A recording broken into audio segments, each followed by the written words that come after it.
কিছু জায়গাত মসজিদও ইমাম সাহেব না থাকলে কোনো মাজুর মুখা মানুষ জান পড়া আবার সহি পড়া গলত নাই, কিছু মানুষের তানোর অ্যাডভান্স করে দেন আপনি যা, তখন এই মতো মাজুর মানুষ নমাজ তাকে উঠিতে বইতে সময় তার সময়টা বেশ লাগে।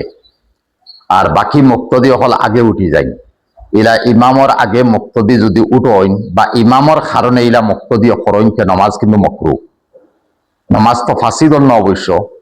এর কারণে ইমতো মাজুর ইমাম যদি কেউ তাকইন যেমতো উঠতে বইতে তোলা অসুবিধা আর কিরাত সহি থাকে, হকিকত তাইনও অ্যাডভান্স হইতা, তাই মুক্তকি তাই বালা পড়নেওয়ালা, তাই এখান কাম করেন জানি রুকুত যাইতে সময় তাই তসবি না পড়িয়া তোরা রুকু মুখা তোরা জুকার পরে আল্লাহ আকবার কইন জানি সামি আল্লাহ লিমান হামিদা সিদ্ধ হইতে না হইয়া তাই তুলা সিদ্ধ হইয়া বাদে সামি আল্লাহ লিমান হামিদা হোক, তখন তাই আগে তাহলা আর মুক্তদি করে তাহলা ওলা সৈদ্যাত যক্কা সৈদ্যাতে গুটক্কা ওখান করবা।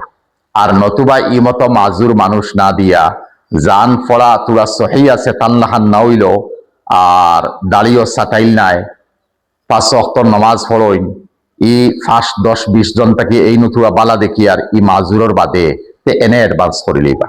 2 নম্বর, কিছু জায়গাত মাইসে জাগারে নির্দিষ্ট করিলাইন ইমামর করে হাজি সাহ বোয়া লাগবো, ই গাজী সাহ বোয়া লাগবো, ই অমুক সাহ বোয়া লাগবো, ইমামর লগে ই সাহ বোয়া লাগবো, ইমামর করে জায়গা নির্দিষ্ট করা শরীয়তে মানে না। শরীয়তর বিধান হইয়া তাহলো एक ही सफ में खड़े हो गए महमूद व अयाज, ना कोई बंदा रहा ना कोई बंदा नवाज। হ্যাঁ, তুমি যেন যেন গিয়া সময় জায়গা পাইতে অনুজ্ঞা বইতে জায়গা নির্দিষ্ট করার শরীয়তে মানে না। হ্যাঁ, ইমাম আসেন, ইমামর পরে একজন মুত্তকি পরেহেজগার জানকারী মানুষ থাকা লাগে, তখন জমাত থাকি একজন অন হারৌকা, নতুবা মসজিদ বা সানি ইমাম অন হারৌকা, তার লাগি বৈধ যেহেতু ইমামর কোনো অসুবিধা হইলে তাই মুসল্লাত গিয়া নমাজ পড়াইতা, ইমামর কোনো লুকমা লাগলে তাই লুকমা দিতা।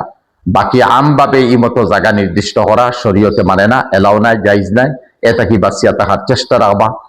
আর জাগারে কোনো দিন নির্দিষ্ট করবা না, মসজিদ সাইরো কোনা চতুর্দিক ও কোনা তাকি হো কোনা, উত্তর তাকি দক্ষিণ, পশ্চিম তাকি পূব, এই সমস্ত বিত্তর আল্লাহর ঘর যেন বইয়া জেলা নামাজ হল মোলা সব পাইমু।